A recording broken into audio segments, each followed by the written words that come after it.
Breaking news. McManus Putin's weakness should not be underestimated.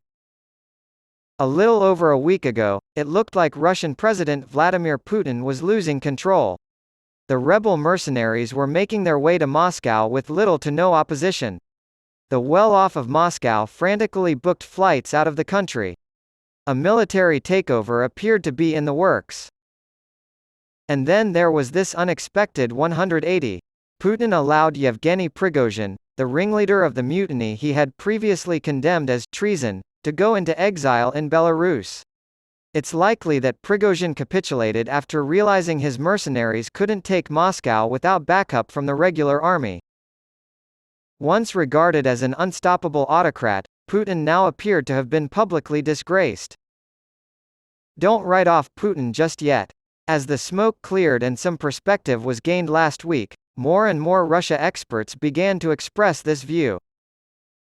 Steven Sestanovich, a professor of international diplomacy at Columbia University, said, "Putin faces a lot of problems, to be sure. But it seems he still has most of the resources he needs to deal with them." Carnegie Endowment for International Peace's Andrew S. Weiss cautioned, "People would like to find new evidence that Putin is vulnerable, but it may be overstated.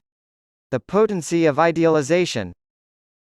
No one in this group of experts on Russia is defending Vladimir Putin, his brutal regime, or his disastrous decision to invade Ukraine.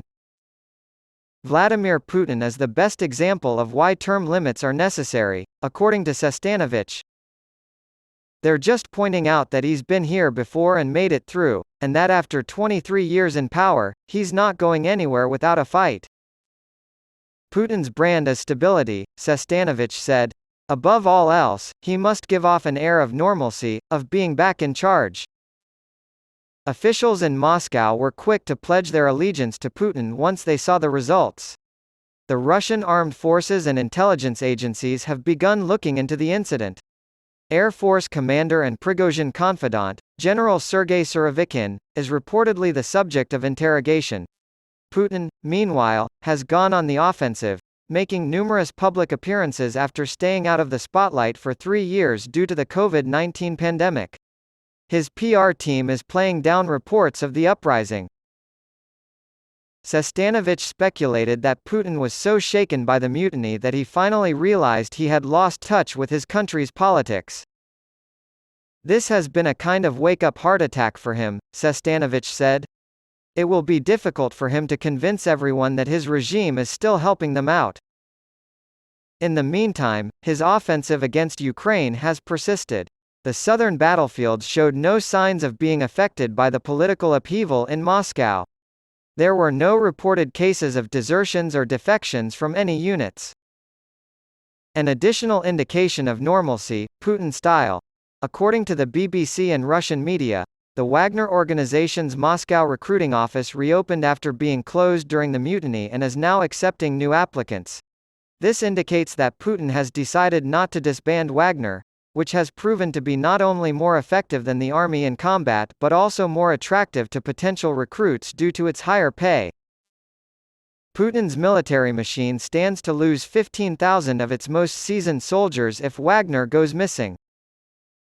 Some Western leaders are growing impatient with the pace of Ukraine's offensive. President Volodymyr Zelensky of Ukraine has admitted that development is slower than desired. The United States has little leverage in Moscow, so it is best to stay out of Putin's way. But by maintaining financial and military aid to Ukraine, they can boost the country's chances of success. Putin is less secure now than he was before the mutiny, but that doesn't mean he's going to fall anytime soon. Now is not the time to give him any room to maneuver.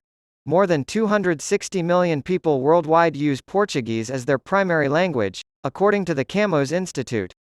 9 of the countries that make up the Community of Portuguese-Speaking Countries, CPLP, and Macau use Portuguese as their official language. Portuguese is the 4th most spoken language in the world after Mandarin Chinese, English, and Spanish. In addition to Portugal, Brazil, Angola, Cape Verde, Equatorial Guinea, Guinea-Bissau, Mozambique, São Tomé and Príncipe, and East Timor use it as their official language. The majority of its speakers are located in Brazil right now. Macau isn't the only place in the world where the Portuguese language is spoken.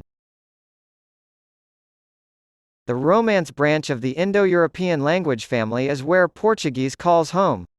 The Latin alphabet is the basis for the written language. Classical Portuguese and Brazilian Portuguese are two distinct varieties of the Portuguese language.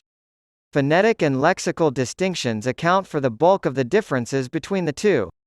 There are three distinct Portuguese dialects, as well as northern and southern varieties. Meaningful words can be found in a person's vocabulary. Brazilian and European Portuguese share many words despite having slightly different spellings. Different pronunciations of the same word.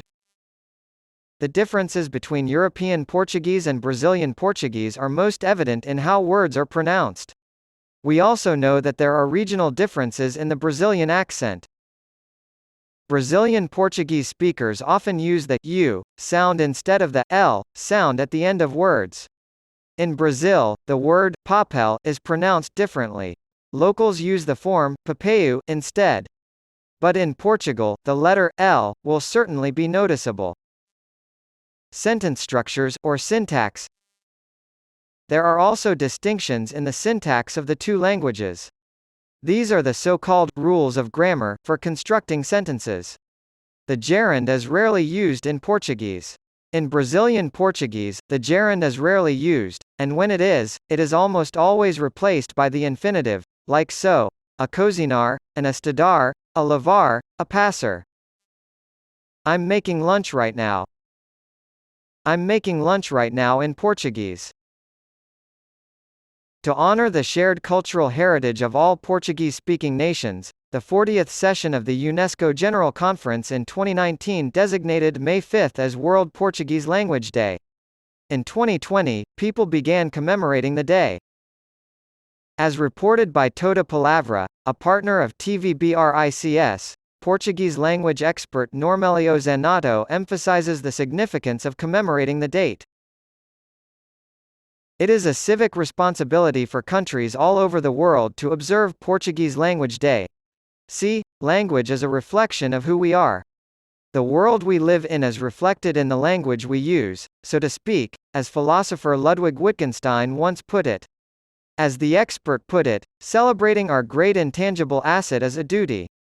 Quoted from Features of the Portuguese Language, at https://tvbricks.com/n/news/.